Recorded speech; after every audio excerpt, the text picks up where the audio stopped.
अनुसार कार्य करने वाले निष्ठावान लोगों को एक प्रभावी मंच प्रदान करती है।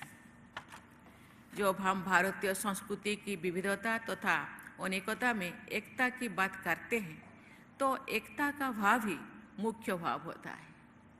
विविधता तथा अनेकता हमारी मूलभूत एकता को इंद्रधनुषी सुंदरता प्रदान करता है।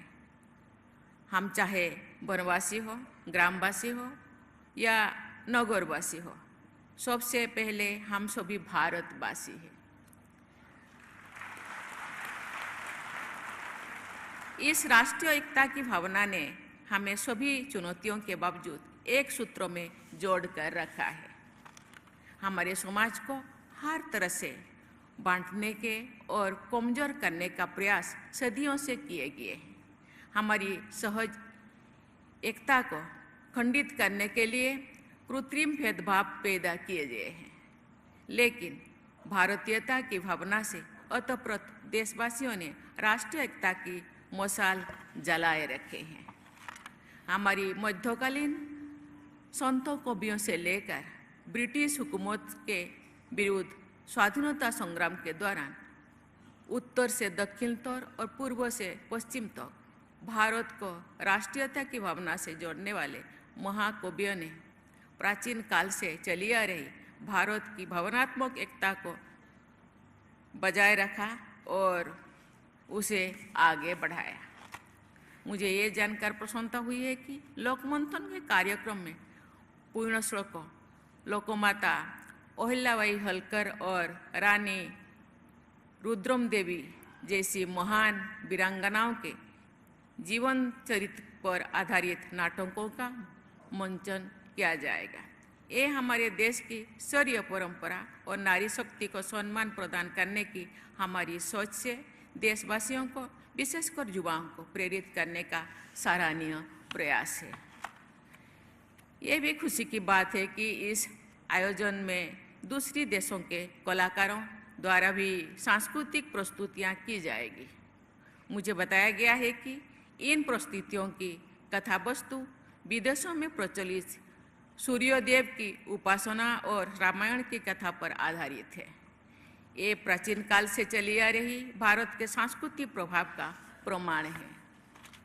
प्राचीन काल से ही भारतीय विचारधारा का प्रभाव विश्व में दूर दूर तक फैला हुआ है। ये प्रभाव आज भी उन देशों की धार्मिक और सांस्कृतिक परंपराओं में देखा जाता है। भारतीय संस्कृति इस विशाल प्रभाव क्षेत्र को कुछ लोग इंडोस्फीयर का नाम देते हैं। इंडोस्फीयर यानी विश्व का ऐसे क्षेत्र जहां भारत के जीवन मूल्यों और संस्कृति का प्रभुत्व था और आज भी दिखाई देता है। भारत के धार्मिक मान्यताएं, कला, संगीत, प्रौद्योगिकी, चिकित्सा पद्धति, भाषा और साहित्य दुनिया भर में सराहा जाते हैं। सबसे पहले भारतीय दर्शन पद्धतियों ने भी आदर्श जीवन मूल्यों का उपहार विश्व समुदाय को दिया था। अपने पूर्वजों की इस गौरवशाली परंपरा को और मजबूत बनाना हमारा दायित्व है। ये भी प्रसन्नता का बात है कि कई राज्यों के शिल्पकार इस आयोजन के दौरान अपनी कलाओं का प्रदर्शन करेंगे। इसी वर्ष दिसंबर में मुझे सिकंदराबाद में स्थित राष्ट्रपति निलयम में भारतीय कला महोत्सव में भाग लेने का सुअवसर प्राप्त हुआ था। भारतीय कलाएं और कलाकार हमारी राष्ट्रीय एकता को सुंदर स्वरूप प्रदान करते हैं। देवियों और स्वजनों, सदियों तक विदेशी ताकतों ने भारत पर शासन किया। उन साम्राज्यवादी एवं उपनिवेशवादी शक्तियों ने भारत का आर्थिक दोहन तो किया ही है, हमारे सामाजिक ताने बाने को भी छिन्न भिन्न करने का प्रयास किया। हमारी संबंध बौद्धिक परंपरा के प्रति हेय दृष्टि रखने वाले शासकों ने हमारी देशवासियों में सांस्कृतिक हीन भावना का संचार किया। ऐसी परंपराओं को हम पर थोपा गया जो हमारी एकता के लिए हीन कारक थी।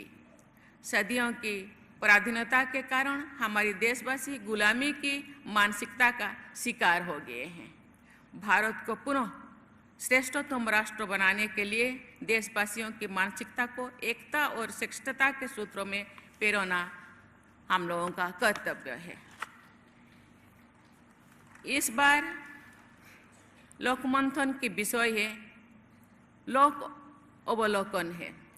इसमें लोक विचार, लोक व्यवहार और लोक व्यवस्था के 3 महत्वपूर्ण आयामों पर विचार विमर्श किया जाएगा। इस सुविचारित विषय प्रवाह की मैं सराहना करती हूँ। मेरे विचार से एक विकसित राष्ट्र के निर्माण के लिए सभी देशवासियों में राष्ट्र को सर्वोपरि मानने की भावना का संचार करना अनिवार्य है। लोकमंथन द्वारा सभी भावना का संचार किया जा रहा है। ये विकसित भारत के निर्माण की दिशा में अत्यंत सराहनीय कदम है। राष्ट्र गौरव की भावना तथा राष्ट्र को सर्वोपरि समझकर आगे बढ़ने की चेतना एक दूसरे से जुड़े हुए हैं। पिछले कुछ वर्षों के दौरान देश में गुलामी की मानसिकता से मुक्त होने के अनेक उदाहरण प्रस्तुत किए गए हैं।